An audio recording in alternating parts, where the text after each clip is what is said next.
I noticed that LeBron seems to be the only person that people who don't like him talk about him more than the people who do.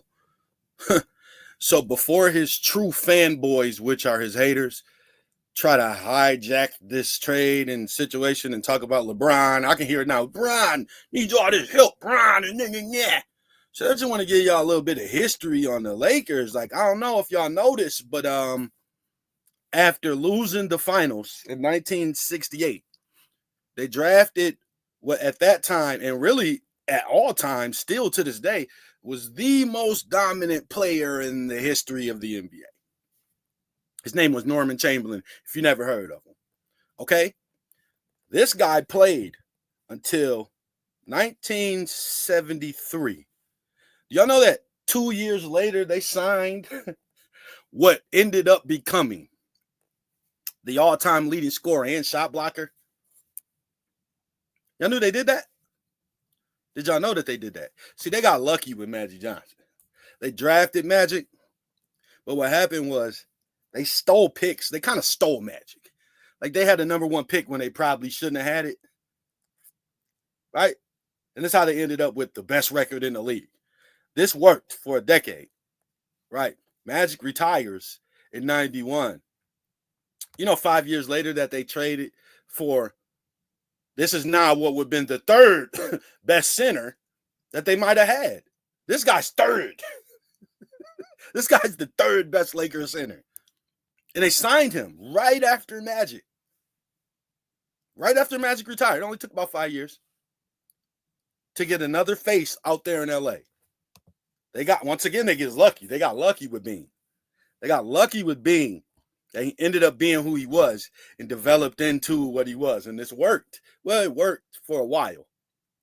But he was there. Respectfully, I love Bean, but he was taking too much money, hijacking contracts and that stuff. So when he retired, 3 years later, what do? They signed LeBron James. Like, this is what the Lakers do. This is the Laker thing. And now this guy is 159 years old, right? He's about to retire soon. I mean, it doesn't seem like it. It doesn't seem like he is, but he's actually about to retire soon. So what do? An international superstar, face of the league, damn near face of the league. One of them. It's all about selling tickets. So the Lakers have done it again. I don't know how they do this.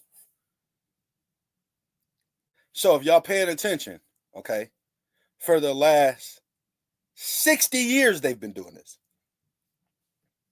They've been doing this 50 years, literally. 50 plus years they've been stacking their lineup with the number one guy, with the talent, with with the person who you want to come see. That's what they do.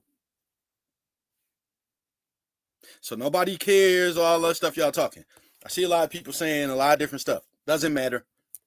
Lakers are selling tickets. Who won the trade? The Lakers won the trade. They won the trade in 1968 when they drafted Will. They're doing it again. So now you know that in the next few years, about 4 or 5 years, they're going to do this again. So just prepare yourself for what you're going to continue to see, because you've been seeing it your whole life, and before anybody watching this probably was even born. Most people who are going to watch this video was not even born in 1968. And they was doing that way back then, and they still doing it now.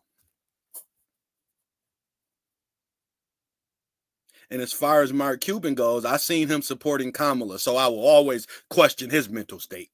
So you should too. Of course he gonna. Never mind. That's gonna make some of y'all mad, but you shouldn't have voted for it.